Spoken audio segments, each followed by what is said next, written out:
Hey, well, hello all, and welcome to the Middle East Forum's kickoff of our webinar series. I'm Stacy McKenna, and I will be moderating this discussion.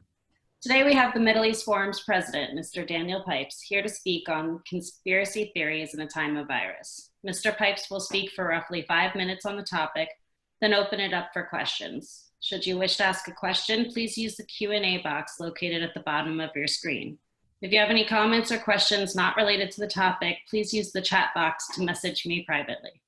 And now, with no further ado, I will turn the discussion over to Mr. Pipes. Thank you, Stacy, and good afternoon, everyone. I hope you're all well, and as you and we all have a bit more time than usual, we thought we would use it well and start a variety of activities such as these webinars. We're just working it out, so we will have a survey questionnaire at the end, which you're invited to fill out. I wrote 2 books on conspiracy theories in the 1990s, one called The Hidden Hand, the other simply Conspiracy.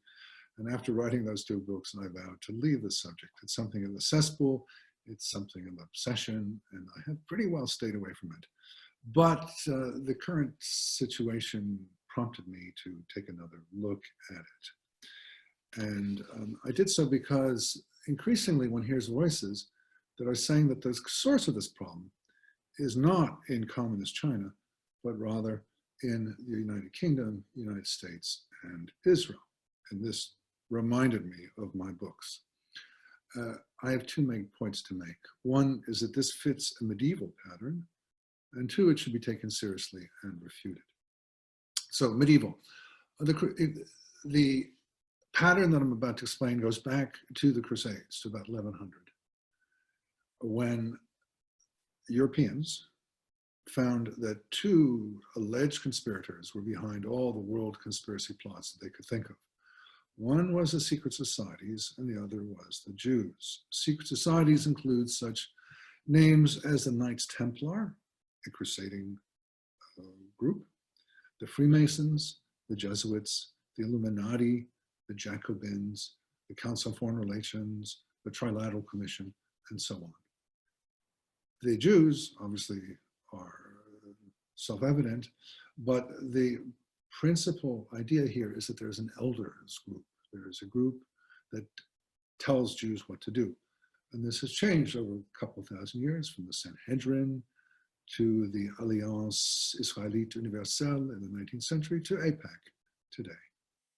Now, these 2 strains of organizations in the modern era, in the view of conspiracy theorists, transmuted into the United Kingdom, United States, on the secret society side, and Israel on the Jewish side. And so invariably, conspiracy theories go back either to the organizations or these days more likely to these 3 states. And it's remarkable to note that the 3 together form something like 6% of the world's population. The other 94% is ignored, no matter how serious a conspirator they might be. So for example, none of Europe's great powers, France, Germany, Russia, are considered to be real conspirators. No totalitarian movement, not the communists, fascists, and now the Islamists. Not members of universalist religions, in particular Christians and Muslims. And certainly not anyone from the non-Western world, including India, China, and Japan. So from the French Revolution till today, almost 50 years, there has been an emphasis on this conspiratorial theory about secret societies and Jews. And those who are confused, those who are looking for some explanation for nasty events, invariably turn to these 2 strains of conspirators. Let me just mention, in recent years, the JFK assassination, Princess Diana's death, the 9/11, the Great Recession, and now COVID-19. Now, we all know exactly the origins of this. We don't know precisely because the Communist Party hid it, what exactly was going on, but we know that it comes from Wuhan, China. We know there was a Communist Party of China cover-up, and we know that it spread from China to the rest of the world. There's no doubt about these things. But conspiracy theories eventually inevitably emerged, and invariably focused on the 3 alleged conspirators. UK is a lesser factor this time around. I'll spare you the details. I have an article today in the Washington Times that you can find on my website, danielpipes.org, that gives you some examples of these. Suffice to say that the media and the government in countries like China, Russia, Turkey, and Iran are blaming this trio. Also other places and other peoples. Anti-Semites come out of the woodwork. Today, an actress by the name of Rosanna Arquette said it's a Jewish, or suspected it's a Jewish conspiracy, and so forth. The goals of this conspiracy are either to harm China economically, or Iran economically, or Turkey economically, or demographically, after all, people are dying, or it's to benefit the United States and Israel. It's suspicious in the eyes of conspiracy theorists that the Israelis are at the forefront of finding a cure. They suspect, this was a plot all along. I have to report that the Secretary of State, Mike Pompeo, conveyed to the Chinese, quote, strong US objections to PRC efforts to shift blame for COVID-19 to the United States, unquote. That's good. It needs to be taken seriously. It needs to be refuted, but that's not enough. There's a lot more that needs to be done. This needs to be taken seriously. Ideas like this are pernicious and can do a lot of damage to the effort to solve the problem, to find a remedy for the problem, and to maintain international security. Let me stop there, and I look forward to your questions.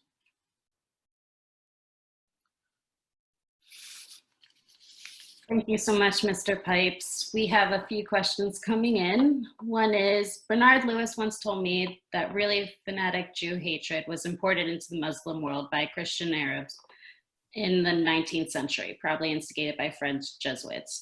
Do you think this is a true statement? There's a debate on that. There's a Lewis school, and then there's the other school.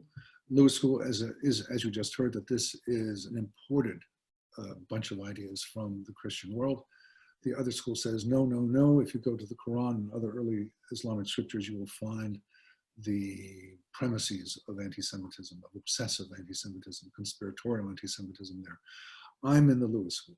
I think, yeah, there were certainly negative views towards Jews, but by the way, there were also negative views towards Christians. Jews were not singled out for the most part.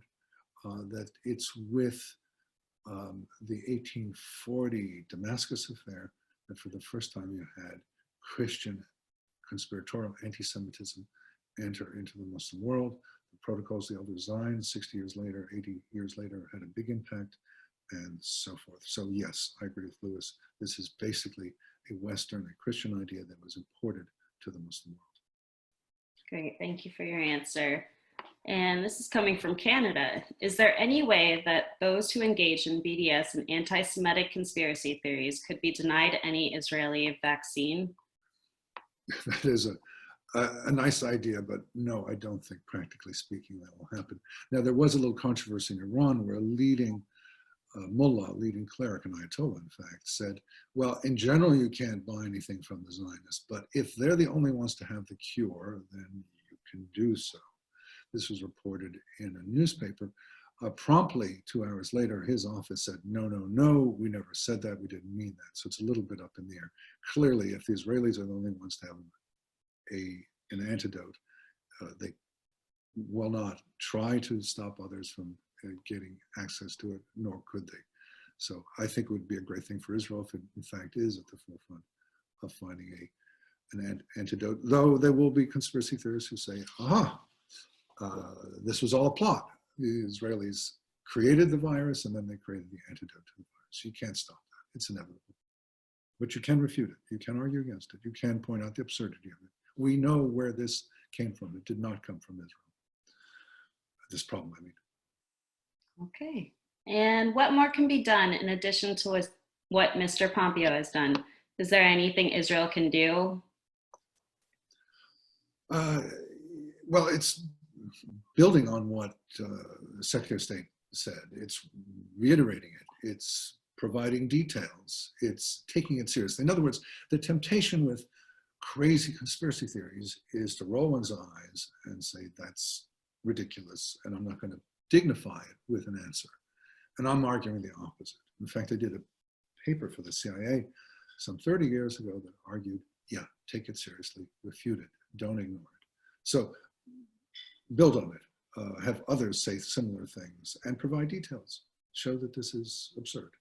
The spokesman for the Chinese Foreign Ministry pointed out that there was a military sports competition in Wuhan in October, and there were some 180 American participants there, and he is blaming them. Well, get into the details, show how this is absurd.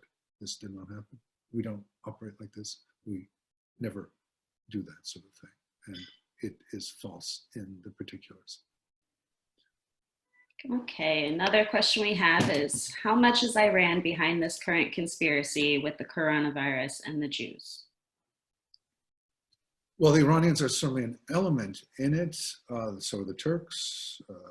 One has sources in Algeria, anti-Semites around the world, but I think it's the Chinese government that's particularly important. It has a larger megaphone, and it has done it more officially than the other governments has, and it has more of a role in this. I mean, we look to China for information about this virus. So we don't look to Iran for it. So I think the Chinese government is particularly important. But now I should note that the Chinese government only blames the United States, not the UK, and certainly not Israel, not so far. It's the Iranians and Turks who have, and the Algerians who have brought in Israel and the anti-Semites worldwide. Oh, and I should add the Russians. The Russians are also engaged in this, primarily blaming the United States. So China and Russia blaming the United States, the Muslim majority countries blaming Israel. Okay. And how do you cut down on the clutter as everyone now has a platform to share the misinformation? What ideas do you have for effective refutation of these ideas, including the current coronavirus conspiracy? Well, there's no shortcut. One has to know one's facts. One has to be prepared. One has to present one's case eloquently. There are plenty of platforms, as you point out. We've just created our own right here now. Everyone has a role here. Everyone has a voice. It used to be that there were only a limited number of newspapers and magazines. Now there's an infinitude, and everyone should be participating. Okay, thank you. And along those lines, what is happening in Iran right now? I understand they're having a very tough times. Question. Well, the Iranian situation is unique in that the figures that the government has provided for infection rates and death rates could be completely inaccurate. Perhaps the most, there are two sides of that. One is that a very impressive number of high-ranking Iranian officials have either been infected or have died. Number two, somebody has noted that there are now football field size trenches full of bodies that have just appeared in the last few weeks. So that implies many, many deaths. One article by Graham Wood in The Atlantic a week or so ago estimated that if you take various figures and multiply them out, you could come up with 2 million infected and hundreds of thousands dead. We don't know. It's all speculative. So Iran is clearly different from any other country in the size of its manipulation of the figures. Presumably the Russians are doing something similar. It's striking to see how few Russians have been infected, a couple hundred. Is that because they don't travel, don't have people coming there, or is it because they're manipulating the figures? Well, all this will come out probably in the end, but Iran is the big question mark. It could be staggeringly high figures there already, unlike any place else. Thank you. What do you think of the Chinese conspiracy as a way to gain economic superiority? I'm not sure quite what you mean by Chinese conspiracy, but I'm going to assume what you mean is that this was a weaponized virus, that this did not just happen accidentally. I mean, there are two basic theories. One is that this came out of a wet market. Chinese eat all sorts of animals, and someone ate an infected animal that had the infection among humans. The other theory is that it came from the Wuhan Institute of Virology, which happens to be only such institute in all of China, which is only about 1,000 feet from the market. A third theory, promoted by Stephen Mosher in the New York Post a couple weeks ago, is that it could be a mix of the two, that somebody sold animals from that institute to the market and the animals were infected and that sent it to humans. We don't know. But assuming for the moment it was intentional, that there was a virus under study that inadvertently passed to the Chinese population, I think that's completely plausible. I would not put it beyond the Chinese government to be planning to use viruses to have them in stock for warfare purposes. Absolutely. This is a communist government. Yes, it has been for now 40 years a capitalist regime as well, and that is something of a contradiction.